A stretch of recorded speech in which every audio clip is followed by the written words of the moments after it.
11-ci Səfəvi Osmanlı müharibəsi. Şah Abbas aparılan tədbirlərdən sonra, keçirilən islahatlardan sonra dövlətin gücünü bərpa etmək üçün fəaliyyətə başladı. Deməli, bu dövrdə 16-cı əsr sonunda Səfəvi dövlətinin qarşısında duran əsas 3 dənə vəzifə vardı. Birincisi, Şeybaniləri məğlub etmək və Xorasanı geri almaq. İlk dəfə Xorasanı bilirsiniz 1510-cu ildə Mərv döyüşündə Şah İsmail almışdı. İkinci, Osmanlı işğal etdiyi torpaqları geri almaq, yəni 1590-cı ildə itirilən torpaqları geri almaq və Portuqaliyanı İran körfəzindən çıxartmağa çalışırdı. Bu da 1510-cu ildə itilmişdi həmin bu ərazi. Bunun üçün Avropa dövlətlərinə əlaqə qurdu. Bu, Şah İsmail ilə Şah Abbas arasında oxşar cəhətdir və yaxud da Uzun Həsən ilə bu hökmdarlar arasında, adını çəkdiyi hökmdarlar arasında oxşar cəhətdir. Topluda bununla bağlı suallarımız var. Müqəddəs Roma, İngiltərə, Fransa, İspaniya və digər dövlətlərin əlaqə saxlamışdı. Əvvəlcə İspaniya kralı öz köməyini təklif eləmişdi, vəd eləmişdi. Hətta böyük Moğol dövlətlə dostluq münasibətləri qurulmuşdu. Biz Moğollarda demişdik, xatırlayırsınızsa, Osmanlı, Şeybanilər və Səfəvilərlə dostluq münasibətləri demişdik sizə. Xarici siyasətdəki bu addımları həyata keçirmək üçün birinci növbədə 1599-cu ildə Xorasanı Şeybanilərdən aldı. Yenidən tabe etmiş özünə. Və 1603-12-ci ildə Səfəvi Osmanlı müharibəsi, bu artıq Səfəvi Osmanlı müharibəsinin neçənci mərhələsi sayılır? Üçüncü mərhələ sayılır şagirdlər. Üçüncü mərhələ. 1603-cü ildə başladıq. İlk olaraq Təbrizə ələ keçirdik. Təbrizin azad edilməsində hətta şəhərdə əhali üsyan qaldırmışdı, köməklik eləmişdi. Demək olar, bütün cənub torpaqları bununla da azad edilmiş sayıldı. Ardınca 1603-cü ildə Culfan Axçıvan döyüşdə azad olundu. Sonra Orbad əhalisi üsyan qaldırırsa onlar da vergiden azad olmuşdu. 1604-də isə İrəvan azad olundu. 1604-cü ildə. Və beləliklə demək olar ki, sərhəddə qədər bütün ərazilər ələ keçirildi. Qalıbdı hansı ərazilər? Azərbaycanın daxili əraziləri, Bakı, Dərbənd, Qarabağ, Gəncə istiqamətləri qalıbdı.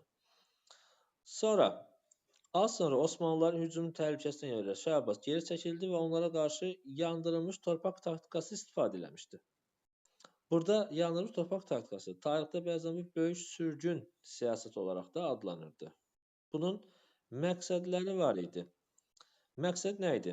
İki məsələ vardı. Bir, Osmanlıların əlinə heç bir şey keçə bilməsin. Ölkənin daxili vilayətlərində iki iqtisadi məsələ idi. İqtisadi məsələ, yəni İpək yolunu İran körfəzindən keçirtməyə çalışırdı Şah Abbas. Ki, Osmanlı birbaşa Osmanlı ərazisindən keçmədən Avropa dövlətləri ilə dəniz vasitəsilə əlaqə saxlaya bilsin.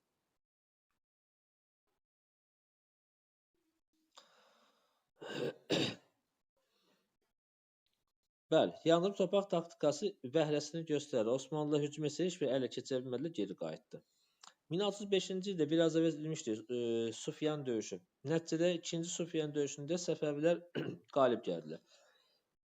Turan taktikasından istifadə eləmişdilər, Osmanlı üzərində üstünlüyü ələ keçirdilər. 5-7-ci ildə Osmanlılardan digər ərazilərdə ələ keçirildi, yəni alındı. Səfəvilər Qarabağ, Gəncə, Şirvan, Bakı, Dərbənd hamısını ələ keçirmiş oldu. Şərqi Gürcistana qədər gəldi. Bu ərazilər tamamilə Osmanlılar azad olunsa da, Osmanlılar həmin əraziləri geri qaytarmaq ümidi ilə mübarizəni davam etdirirdilər. Hətta edilən sülh təkliflərini belə Osmanlı rədd eləmişdi. Amma ən sonda 1612-ci il Osmanlılar nəticə ala bilməyəcəyini anlayaraq müqaviləni imzaladılar. Hansı müqaviləmizdir bu? 1612 İstanbul və yaxud da Sərab sülh müqaviləsi, 2-ci İstanbul olaraq adlanırdı. Sülhün şərtləri, Amasya müqaviləsinin şərtləri bərpa olundu. Yəni, Şərqi Gürcistan Səfəvilər, Qərbi isə Osmanlıda qalmış oldu. Ərəb İraqı da Osmanlıda qalır. Osmanlı Azərbaycanın və Şərqi Gürcistan Səfəvi olmaz, Səfəvidə qalmasını təsdiqlədi. Burada bir əlavə bir şərt var. Səfəvilərin, məsələn belə izah edirik. Terek qalası var Şimali Qafqazda. O qala Osmanlılar tərəfindən dağıdılacaq, Səfəvilər isə buna etiraz etməyəcəkdir. Burada Osmanlı hədəfi bu ki, Ruslar gələcəkdə Şimali Qafqazda möhkəmlənməsinlər.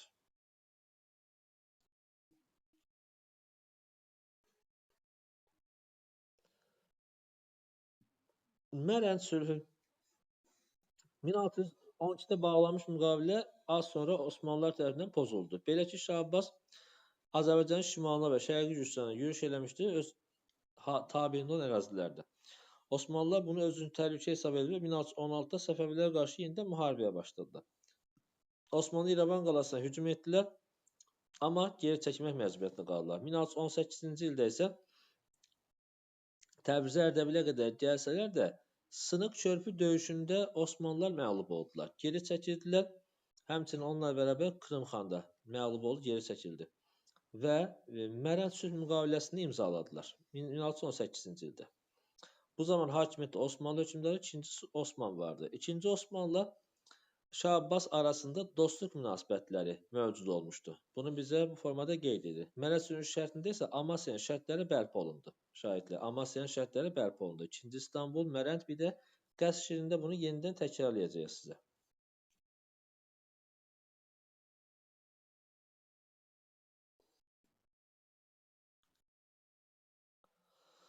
Hörmüzün azad edilməsi. Bu da xronoloji ardıcılıqdan gedirdi. 1621-ci ildə İngiltərə ilə əbədi dostluq müqaviləsi imzalandı. Bu müqaviləyə görə İngiltərə kömək elədi Səfəvilərə. Səbəb nə idi? Çünki İngiltərə ilə Portuqaliya müstəmləkə uğrunda bir-birilə rəqib idilər. Nəticədə ingilislərin köməyi ilə Hörmüz 1622-ci ildə azad olundu. Növbəti dəfə, deməli, 2-ci Osmanın ölümündən sonra 1622-ci ildə onun ölümündən sonra Osmanlı daxili vəziyyət gərginləşdi və Bağdadı idarə edən hakimlər Səfəvilərə müraciət etdilər ki, bizə kömək edin. Nəticədə 22-23-cü illərdə Şah Abbas hücum elədi. Bağdad daxili və Ərəb İraqını yenidən Səfəvi dövlətinə tabe etdi və Şah Abbasın ölümünə qədər 29-a qədər Bağdad daxili və Ərəb İraqı qaldı Səfəvilərin tərkibində. Az sonra isə 29-da Şah Abbasın ölümündən sonra Şah Səfi gəldi hakimiyyətə. Şah Səfinin dövründə isə Bağdad daxili və Ərəb İraqı yenidən itiriləcək. Belə ki, Osmanlılar Azərbaycan növbətdə bir yürüş edirlər 1638-ci ildə və Bağdadı tuturlar. Və bu mübarizə 39-cu ilə Qəsr Şirin sülh müqaviləsi ilə başa çatmış olacaq. Neçənci ildə? 1639-da. 1639-da bağlanmış müqavilənin şərtlərinə baxırıq. Amasyanın şərtləri yenidən bərpa olundu. Bunu bu formada deyilir bir mənalı olaraq. Deməli, Van daxil olmaqla Şərqi Anadolu Osmanlıya verilmiş oldu. Ərəb İraqı, Bağdad daxil olan ərazilər. Zəncir qalasına şərqli ərazilər, İrəvan daxil olmaqda ərazilər Səfəvilərdə qalırdı.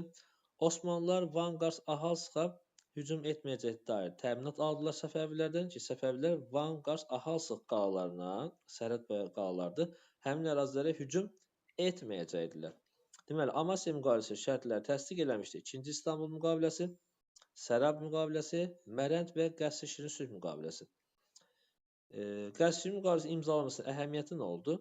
Nəticəsində ölkədə sabitlik baş verdi və təsərrüfatda canlanma baş vermiş oldu.